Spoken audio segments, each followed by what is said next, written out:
Hi, I'm Kevin Rutherford, and welcome to RG's Talent Tips. Today I'm going to show you how to use data to turn insights into action.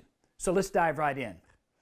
Most organizations today recognize that being a successful data-driven company requires skilled developers and analysts, including those in HR.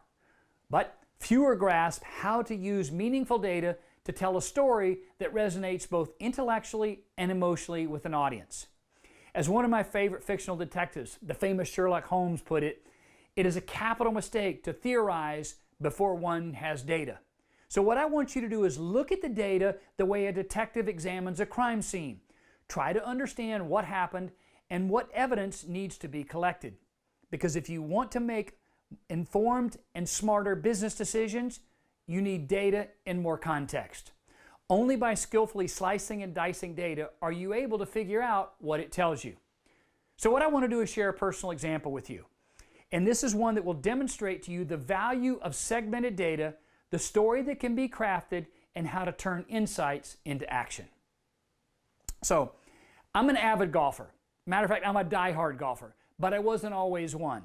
In fact, I hated golf. My dad used to watch on TV all the time. And for me, that was like watching paint dry. It was pretty boring. But later on, like my dad, I took up the game and I wasn't good. In fact, I was terrible. But the more I played, the more I enjoyed it, and the better my game got to improve. That began my love-hate relationship with the game of golf. So the average golfer, me included, generally shoots in the 90s. If you've ever played golf, you've probably said these words before. How can I be so good one day and then so bad the next? Golf can be a very frustrating and challenging game. But being someone who always strives to learn and get better, I was intent, in fact, almost obsessed at improving my game. I wanted to shoot in the 80s in the worst way. But as my dad used to say, it ain't easy, son. So I crafted this plan, and here was my plan. Step one, setting the stage. What is the current state? And how does the current state compare with the past data and the future state? So the way I did that is I used traditional golf scorecards. Let's go here real quick. I'm going to share this one with you. Make this a little bigger so you can see it. And what you see here is an example of where I shot a score of 90. I kept scorecards like these for 10 rounds of golf over a 2-month period. It's about 60 days.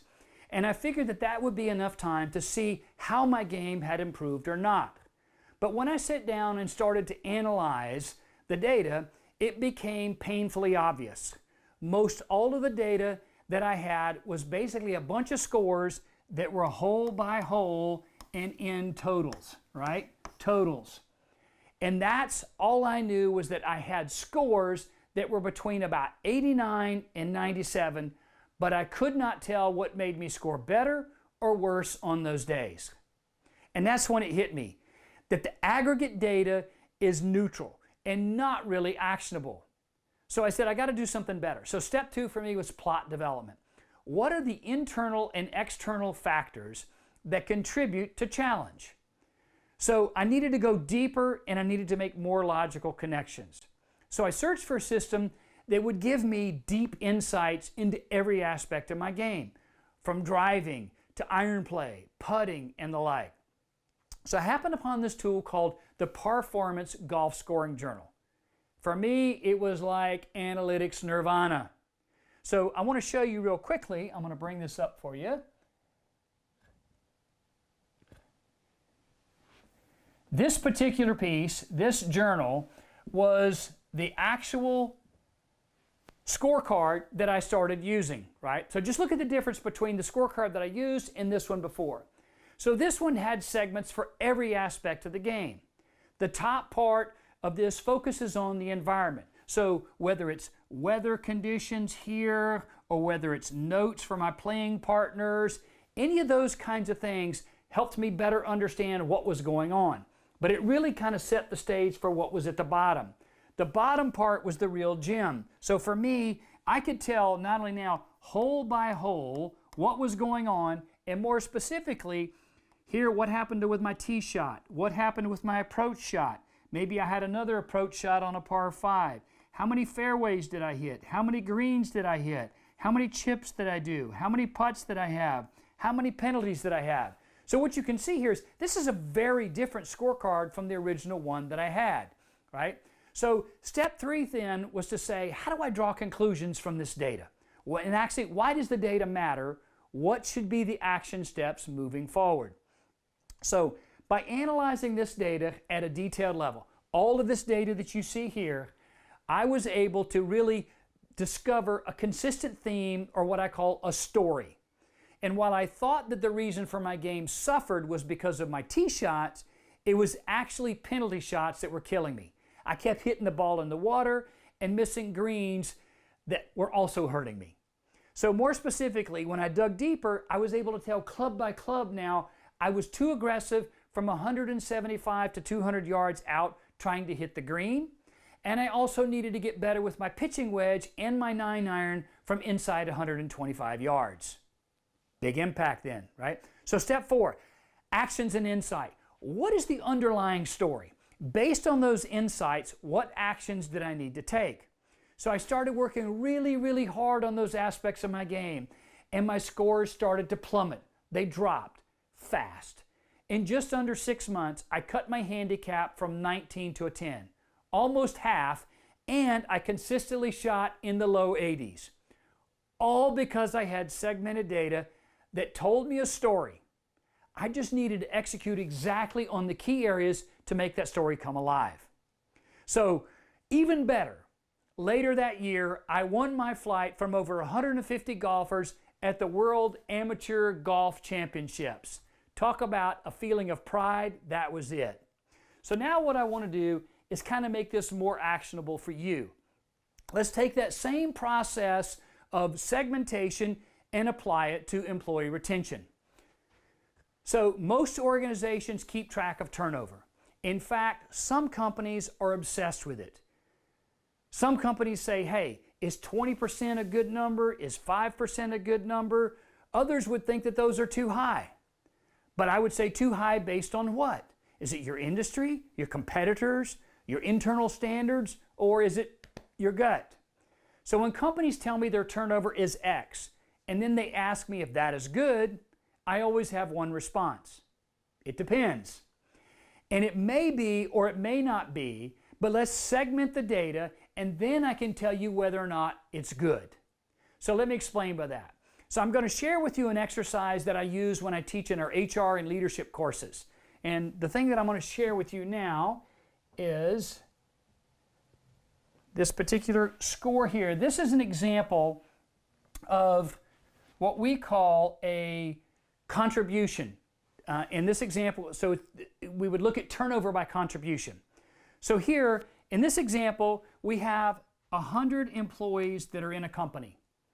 And let's say this company lost 20 people during the year, and using a traditional turnover metric, that means that we would divide 20 by 100, and that would give me a 20% turnover, or in essence, how many people were left. But now, if we analyzed each person's performance by department, we could create a departmental contribution number. So here what you see is we have categorized A, B, and C players. This is typically done by performance. So an A player is somebody who has an outstanding, or you could even, if you wanted to, include an exceeds, but that person is worth 4 points. In essence, they're 4 times more effective than a B player. The B player, or the person who is typically average or meets expectations, they're assigned 1 point. And those players that are C players, those people with less than meets, are given a -1, right? Because they're actually dragging everyone else down, they're hurting the business and costing you. They're not a value add. So let's look at the first graph again here. There are, in this example, you can see 15, right? 15 A players. And at 4 times, in terms of their value, their contribution to the organization is 60 points.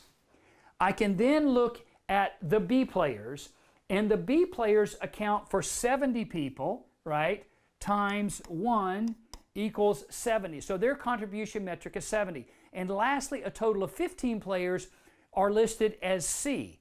In essence, 15 minus 1, that means they're actually negative to my business. So what we can see here is, real quickly, 60 plus 70 is 130, minus 15 gives me a total contribution metric of 115. Is it better than 100? If it's better than 100, that's good. However, more A and B players mean higher contribution to the overall organizational objectives. So in this next graph here, we're going to look at what happens when we actually lose these players. So here what we see is, in this period, we lost 10 A players, right? Go back to our numbers, times 4, because their value is worth 4. That equals 40. So we just lost 40% of our contribution. We lost 5 B players, times 1, or 5. And then we actually lost 5 of our C players, or in essence our poor performers, which is a negative 5. That's a good thing, right? So when I look at the total contribution value of those who left, 40 plus 5 is 45, minus 5 gives me 40. So when we look at those numbers, now we can divide 40 by 115 from above, and our loss contribution metric is 40 divided by 115. It gives us a 35% contribution number. So if we're looking at who is left. The bulk were top performers, right? The people who left. 10 of 15, in essence 2/3 of my high performers left. When I look at the bottom, 5 of my 15, or 1/3 of my poor performers left. The net result for an organization is this is not good news, right? Our productivity just took a hit, and we will need to do something quickly if we want to ensure that we're able to meet business objectives. So we know that data is powerful, but with a good story, it's really unforgettable. And this simple exercise hits at the underlying data and the message of the story. If we want to consistently have high performance from our workforce, then the focus should be on retaining our stars and moving out our poor performers. So hopefully these examples have shown you that segmentation, and sometimes maybe even as intimidating as it could be, but I tried to make it easy for you, has a powerful impact on the results of your work and your business. So this is a bonus. If you want to be a strategic contributor and player in the game, then do this. Go segment every department in your company. Use last year's performance ratings, or to be really good, use 3 years worth and average them. And then rate each person, either you alone or with the manager, in each department to get your overall contribution metric by department. You know the math now. So you'll see how each department and which departments have the most talented people and are likely to be contributing at a higher level. Keep reporting turnover in the aggregate level like you've always done. But now introduce turnover by contribution. Are we losing great people, good people, or underperforming people? The department's contribution to organizational success is either hampered by the loss of good and high-performing people, or it's enhanced by the replacement of underperformers with better people. This analysis puts a spotlight on those leaders who recruit and retain the best. It can also be used as a performance metric to hold leaders accountable for ensuring high performance and retention for their team. So what are you waiting for? Great ideas without implementation are just great ideas. So I strongly suggest to up your game, take action, and make it happen. I hope you've enjoyed this video and learned something that you can actually apply right away. If you did and want more, please subscribe to our channel below and check out our website for even more content, handouts, and free tools that will take you from where you are to where you want to be. Until next time.